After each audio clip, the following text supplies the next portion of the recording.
Bah tiens, on peut attaquer avec Sengun si tu veux bien. Alperen Ouais. Sengun, je te fais le topo vite fait et puis on en discute. Donc Alperen Sengun, notre ami Sengun, 32 minutes par match cette saison, 63 matchs, 101 de true shooting plus, donc plus 1%, 101 par rapport à 100, plus 1% d'efficacité relatif à la moyenne en termes de scoring individuel. Donc voilà, au niveau de la moyenne, sur 27% d'usage, un volume plutôt pas mal en termes de responsabilité. Et c'est vrai que voilà, pour te lancer, on est sur une bonne saison d'un pivot, un jeune pivot, mais enfin dans une équipe de Houston compétitive. Ouais, bah c'est ça, une équipe de Houston quand même qui fait une partie de saison, pas toute la saison, mais une partie quand même vachement intéressante, un peu surprise, où tu te dis, ça y est, le projet est lancé complet. En plus, il y a la seconde partie de saison de Jalen Green, voilà, après, à quel point c'est de la fumée ou à quel point c'est lui qui a vraiment explosé, ça on le verra la saison prochaine.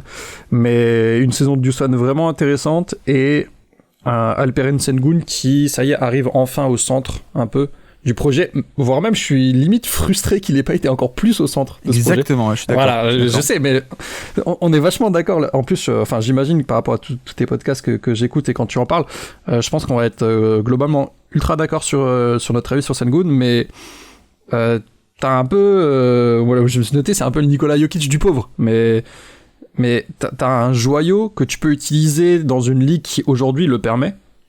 Et Ouais. j'ai l'impression que tu l'utilises pas dans son plein potentiel, ce qui te limite ton niveau plafond de l'équipe. Parce que vraiment, j'ai l'impression que tu peux faire encore mieux que ce que tu as fait l'année dernière si tu donnes les responsabilités aux bonnes personnes. Bah, c'est ça en fait. Je pense que c'est pour ça que je t'ai lancé en disant bonne saison. J'ai pas voulu dire saison de l'explosion parce que pour moi elle est pas encore là. On n'a pas encore totalement explosé.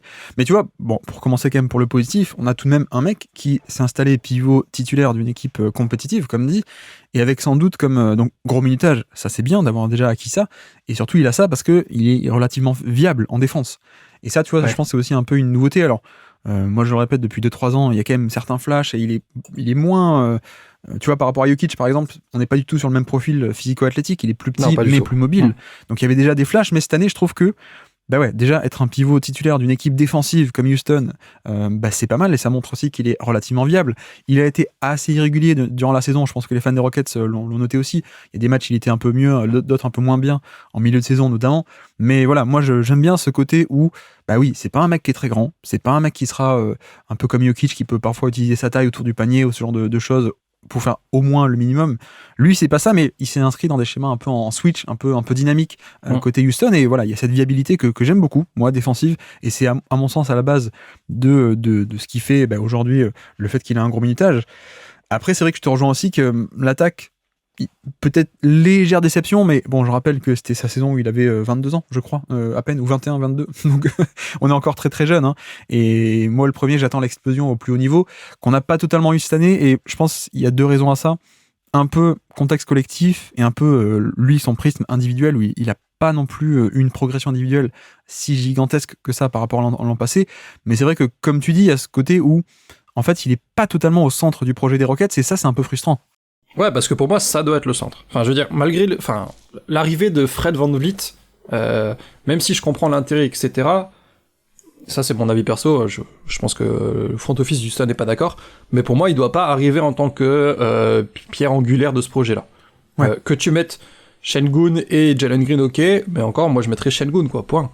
Après, Jalen Green, il s'adapte au tour, Fred VanVleet, il s'adapte au tour, et quand t'as... voilà, enfin, je veux dire, c'est pas comme si t'avais pas le parallèle ou la compréhension du jeu qu'il peut apporter par rapport à Jokic.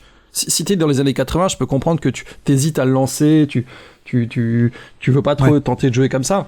Mais là, j'ai vraiment l'impression qu'il perd du temps à profiter pleinement de ses possibilités. Et encore, possibilités qu'il est capable de développer. On va parler du scoring après, mais pour moi, il y a encore une marge de progression qui est vachement importante chez ce mec-là. Et comme tu as dit, il est jeune. Chez les pivots, on attend en général 27-28 ans pour qu'ils soient dans leur top de performance. Mais ouais, il a une marge offensive, en tout cas, qui est extrêmement intéressante. Quel âge il a, Thomas Bryant ? Juste pour savoir quand est-ce que ça va venir, lui. Je sais pas. C'est quelqu'un que j'essaye de supprimer de ma mémoire, mais je vais regarder. Ah non, mais tu voulais dire pour les joueurs NBA, c'est pour ça. Donc ça s'applique pas à Thomas Bryant. Voilà. Ouais, d'accord. Thomas Bryant, il est de 97. Donc, Non, bon, blague à part, excuse-moi. Non, mais une stat un peu... un indicateur intéressant là-dessus. le pourcentage de paniers assistés. Donc à quel point est-ce que ces paniers étaient assistés, donc créés par autrui cette année versus les années d'avant. Il est à 65% de paniers assistés cette année. Bon, ok. L'an dernier et l'année d'avant, donc ces deux premières années en carrière, il était à 50 et 52.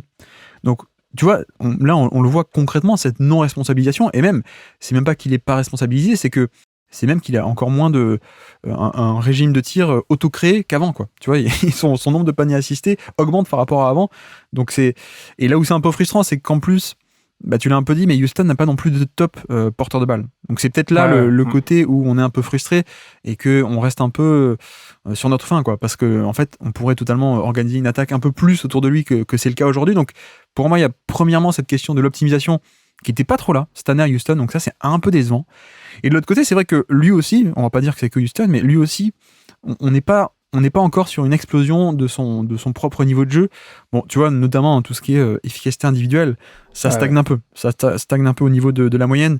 Et on commence pas à aller titiller des zones de All-Star, All-NBA qui font des plus 4, plus 5, plus 10% d'efficacité relative à la moyenne, des scores d'élite.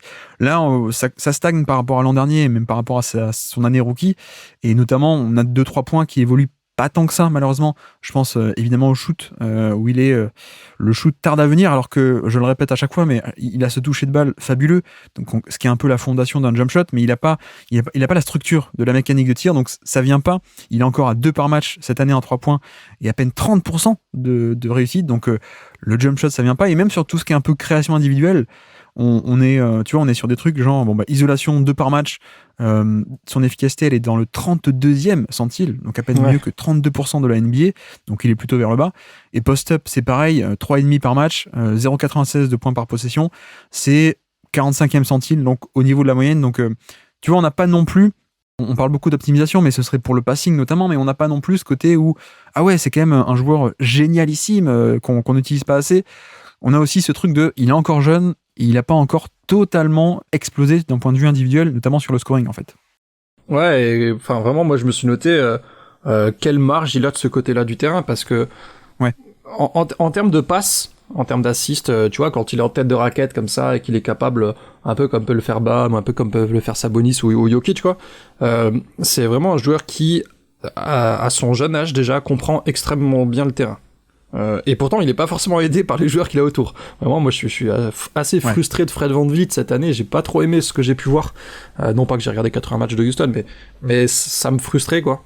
Et puis, vu qu'il joue quand même pas mal avec lui, il est dépendant de ce mec-là. Mais je suis un peu frustré par... je recommence ma phrase. Autant au niveau de tout ce qui est gestion du jeu et passing et de ça, je suis vraiment satisfait de ce qu'il peut montrer. Et c'est aussi pour ça qu'il a un usage si important, c'est pas que par rapport au scoring, parce qu'effectivement le scoring me dérange. Dans le sens où il a encore augmenté sa quantité de tir à mi-distance, il est plutôt en réussite, mais comme tu l'as dit, c'est pas des tirs rentables, il faut que tu sois élite pour que ce soit quelque chose de vachement intéressant. Et quant au tir au cercle et au tir à 3 points, les tirs à 3 points il en tente quasiment pas, et pourtant il a un touché. Mais parce que le système amène ça, et... Je veux dire, au cercle, il est pas très bon non plus au scoring. Et c'est pour ça, quand t'as un joueur aussi doué offensivement, avec un tel toucher, qui finalement, il est que à 101 de true shooting plus, tu l'as dit, c'est presque frustrant. C'est aussi pour ça que c'est un peu dommage de l'utiliser en finisseur et pas en créateur. C'est qu'en plus, il a même pas le pick and pop, et en verticalité, il est pas ça non plus, c'est pas un Clint Capella de l'époque ou un mec comme ça. Donc, il y a aussi ce truc de, tu vois, enfin, c'est comme Sabonis. Sabonis, si tu l'utilisais un peu en finisseur off-ball plutôt qu'en créateur, ce serait une non-optimisation, en fait. Ouais, c'est ça. Et puis là, je me suis même noté, t'as donné l'ISO, le post-up, etc. Mais même en pick and roll, quand c'est lui qui fait le roll, il a quand même 26% de fréquence, mais il est genre 50e centile. Ouais. Et en fait, c'est moyen. Donc c'est un peu frustrant parce que tu vois qu'il a de la marge en termes d'efficacité quand même. Bon, après, tout le monde sait que je l'adore d'amour depuis son année rookie. J'étais très tôt sur le dossier et je pense qu'il y a un potentiel qui peut être immense, mais c'est juste que pour l'instant, soyons un peu justes, il n'a pas encore commencé à le gratter complètement. Donc il y a ce côté, et d'un autre aspect aussi, c'était son année où il avait 21 ans. Et donc je pense que déjà être membre du top 100 à 21 ans, c'est quand même plutôt pas mal. Je trouve qu'il est mieux au niveau de la paire de balles, même s'il y a encore de la marge là-dessus. Ouais. Moi, t'en as parlé au début, mais moi, son côté mobile défensivement, je trouve pas que c'est encore un très bon défenseur. mais j'aime bien son côté mobile. T'as dit, il switch pas mal, et ça permet pas mal de choses du côté d'Houston avec Dillon Brooks, etc. Mais s'il y a un truc qui m'a un peu surpris, quand je l'ai étudié là, les derniers jours et les dernières semaines, c'est son côté drive. C'est pas quelque chose que j'avais pu remarquer pendant la saison, mais en fait, il en fait 7,3 par match. Hein. C'est quand même énorme. Enfin, je m'y attendais pas du tout. Et limite, c'est le seul truc où j'ai été positivement surpris au niveau de son scoring. Donc ça, franchement, au niveau du drive, j'ai été assez positivement surpris de ce côté-là, mais voilà. Parce que finalement, il dribble quand même assez souvent. Tu vois, pour un pivot, des fois, t'as des mecs qui récupèrent la balle, ils font que du end-off, notamment Bam, des fois il fait ça. Mais lui, il a quand même pas mal de dribbles et de tirs après dribble. Il a 44% après 0, mais il a plus de 10% dans un dribble, 2 dribbles, 3 à 6 dribbles, quoi. Et alors, tu vois, je suis en train de récupérer les stats sur drive. Il est à 1,18 points par tir sur des tirs en fin de drive. Et donc, minimum 5 par match. Il est 31e. Alors, attends, je calcule ça directement. 31e sur 127 joueurs à plus de 5 drives par match en NBA. Voilà, 75e centile. 75e centile, c'est pas mal.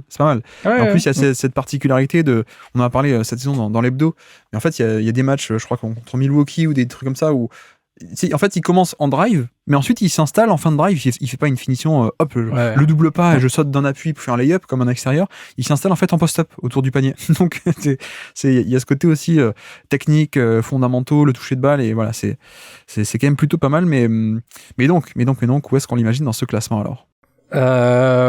Moi, je l'imaginais un peu dans les côtés 16 à 19 par là.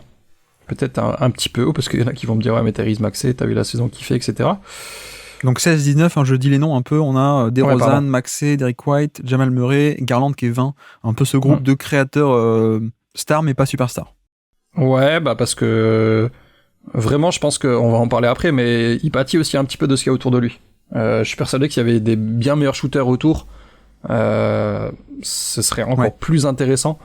Mais en attendant, c'est un très bon créateur, c'est pas un mauvais défenseur du tout.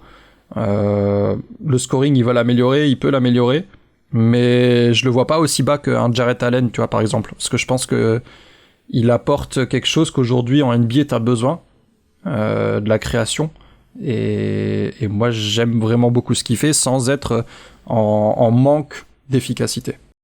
Alors moi je l'avais entre Giannis et Luka Doncic. Évidemment, je le savais. Non, moi j'étais quand même plus bas. Plus bas.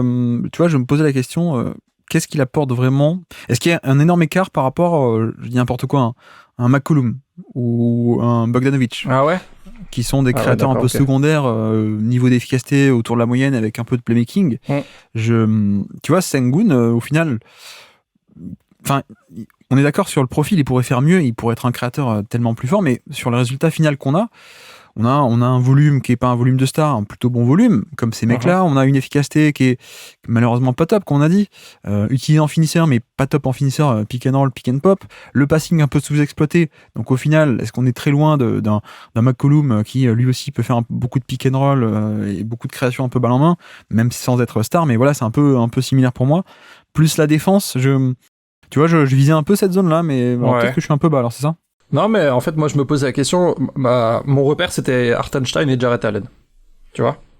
Et alors, peut-être que je suis dans l'idéal de ce que moi, j'aimerais attendre d'un pivot. Parce que c'est vrai que du coup, Jarrett Allen et Hartenstein, surtout Jarrett Allen, c'est plus un pivot protecteur d'arceau, finisseur. Et là, on en revient sur l'épisode prologue, à quel point tu considères le côté élite qu'ils peuvent apporter dans ces deux domaines-là. C'est ça. Plutôt que par rapport à Sengun. Moi je les voyais devant eux, alors après je comprends parce que c'est vrai que finalement en termes de scoring il est pas si efficace que ça, mais s'il avait été mauvais défenseur, je l'aurais pénalisé bien, mais je le trouvais pas si mauvais défenseur que ça, je le trouve même plutôt bon. Il est pas mauvais défenseur, mais je trouve que c'est juste qu'il est viable en fait dans cette défense. Il y a pas de valeur ajoutée, tu vois. Donc non, mais je vais peut-être taper trop bas. Alors, je vais peut-être taper trop bas avec des mecs, effectivement, McCollum, Tyler Herro et Bogdanovic, ils te coûtent des points en défense. Donc, ouais, parce que pour le coup, et puis genre, ils sont même pas efficaces au scoring non plus, tu vois. C'est vrai. Non, mais alors peut-être il y a une autre zone dans laquelle on peut taper, c'est des. Ouais, c'est pas mal, ça peut être pas mal entre les deux, si on coupe la poire en deux. Il y a tout ce qui est Franz Wagner, Scotty Barnes, un peu créateur offensif, mais sans surplus d'efficacité et à volume qui est pas non plus énorme, ça peut être pas mal. Un peu entre les deux. Qu'est-ce que... Après, Barnes, il a le côté défense, donc si tu me dis je mets Şengün en dessous, parce qu'effectivement, Barnes, il a ce côté défense en plus. Il a le côté défense, mais il est assez inefficace aussi, donc... ouais, mais... Non, on peut le mettre par là, alors, ouais. On peut le mettre par là. Si ça te va. Ouais. Si on coupe la poire en deux. Ouais, ok. J'avoue que moi, par rapport à Jarrett Allen et Hartenstein, ils sont nettement au-dessus, à mon sens. Ok, d'accord. Et je préfère, j'aime d'amour Şengün, mais ce que fait Hartenstein cette année a quand même un impact assez dingue parce que c'est efficacité. Lui, il est complètement optimisé sur le passing. Alors lui, il a un talent pur de passing beaucoup plus bas, mais concrètement, on l'utilise comme ça. Donc il y a de la valeur. On va chercher de la valeur, plus la rim protection d'élite, plus le pick and roll. Jarrett Allen, c'est un peu pareil. Disons que on est d'accord que si on fait la syllabe l'an prochain et qu'il est enfin utilisé comme il se doit, il sera 30 places au-dessus de ces mecs-là, normalement, en fait. Ouais. Après, là, on en revient sur le côté de comment tu l'estimes et comment tu le vois être utilisé. Tu vois, donc... Oui, c'est ça. Mais il est... En fait, effectivement, c'est une variable à prendre en compte, mais le côté condition dans laquelle il est, est-ce que c'est son réel niveau ou est-ce que c'est juste qu'il doit faire ça, quoi. Ouais. Là, on parlera de Caruso après, il y a aussi un peu ce côté-là aussi, tu vois. Donc... Ouais. Moi, je valorise pas mal aussi tout ce qui est protection de panier, et comme Allen et Hartenstein le font quand même pas mal. Ça, je suis d'accord, ouais. C'est plus sobre en attaque, mais en même temps efficace, passing, etc. Donc, ok. Non, mais en plus, tu vois, franchement, le coller à Franz Wagner, qui est aussi un peu dans ce mode, je suis un peu jeune, j'ai un plutôt bon volume, du passing, mais je suis pas très efficace non plus, et puis en défense, ça va, quoi. Ça me va de les coller finalement. J'avais peut-être tapé très bas, alors. J'ai peut-être voulu compenser mon amour. moi, je l'ai peut-être tapé un peu haut, c'est vrai que par rapport à des gros scoreurs efficaces, je l'ai peut-être vu un peu trop. Şengün est un peu lourd, c'est vrai que protection d'arceau, enfin, je trouve il a un peu plus de mal là-dessus. Et c'est vrai que pour un pivot, comme t'as dit, avec Rudy par exemple, qui vraiment est élite dans ce domaine-là, c'est un peu pénalisant pour un pivot d'être un peu plus lourd là-dedans, quoi. Et donc, on finit cette séquence avec un petit quiz. Est-ce que tu te souvenais de ça ou pas du Les tout, séquences de quiz. Ouais, okay. Pour se remémorer les actions marquantes de la saison, on finit comme ça. Nous sommes le 28 octobre 2023 et c'est un poster dunk contre les Spurs. Qui est sur le terrain? Es-tu capable de me citer des joueurs sur le terrain au moment de ce poster dunk sur les Spurs? Est-ce que tu peux me répéter la date, s'il te plaît? 28 octobre. D'ailleurs, on l'a fait sur YouTube, si ça vous dit. Je fais des décryptages des matchs de rookie rétrospective de Wemby. On l'a fait il y a pas longtemps. On l'a vu, ce poster dunk. Ouais, bon alors... 28 octobre. Oh là là, 28 octobre. En plus, c'est le début de la saison. J'imagine qu'il y a Wemby. Oui. Du côté des Spurs, est-ce qu'il y a Jones?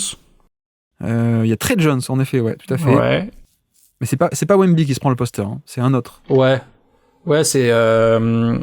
Du coup, j'imagine que Wemby, à cette époque-là, il jouait en 4. Exactement. Est-ce que c'était Collins qui jouait 5? Tout à fait. C'est Collins qui se fait postériser. On a une éponge sur le terrain aussi. Bob quelqu'un, non? Non, une éponge. J'imaginais Bob l'éponge. J'étais sur Vassell. Est-ce que Vassell, il est là ou pas? Ah bah oui, c'est Vassell. C'est Vassell. Voilà, jeu de mots, éponge, vaisselle. Ah, ok, d'accord. Ouais, non, mais je l'avais pas du tout. Ok. Je m'excuse pour les jeux de mots. Non, mais j'adore aussi. C'est juste que là, je l'avais pas. Mais alors, attends, qui c'est le 5e, du coup? Le 5e, il a un nom de famille qui est très commun en NBA. Et surtout, c'est quand tu joues au poker et qu'on te donne... Quand on te donne une main, tu te dis waouh. C'est un ailier de Kentucky. Attends. Sinon, indice basket. Ouais, alors là, non, par contre, les universités, tu me perds. Non, alors attends, je réfléchis par rapport au poker. Qu'est-ce que c'est que tu me dis par rapport au poker? C'est un jeu de mots à la con, mais non. Alors, c'est un mec qui a abandonné son numéro pour le donner à Chris Paul cette année. Est-ce que t'as vu passer cette news? Ouais, j'ai vu passer, mais je me souviens plus du nom. Un truc commun. Alors attends, je cherche dans les communs. Murray, Williams, Brown, Green. Non, bah je l'ai pas. Ça me vient pas. Il avait un homonyme qui était la star d'Atlanta à l'époque, un go-to guy d'Atlanta, un arrière de grande taille. Smith. Non, il avait un homonyme qui était le meneur star des Lakers dans les années 80. Johnson. Ouais. Oui, je vois. J'allais dire David Johnson, mais c'est David Vassell. Keldon Johnson. Keldon Johnson. Et oui, quand on te donne au poker, tu regardes tes cartes, tu vois 2 as, tu fais « Ouh, Keldon !» Ah, oh pardon, non, c'est scandaleux. Ok. Et côté non, je cherchais genre Big Blind, etc. J'avais pas le lien avec le nom. Ok, d'accord. Ok. Côté Spurs, Houston, du coup. Côté Houston, pardon. Ouais, Sengun, du coup. Je vais tenter le backcourt, là, Fred VanVleet. Ouais. Jalen Green. Oui. Est-ce qu'il y a Brooks? Oui. Ou il est sur le Dylan banc? Brooks. Est-ce que Jabari en 4? Exactement, Jabari Smith. Côté Houston, c'était voilà, facile. ça restait pas piégeux, là. Ouais.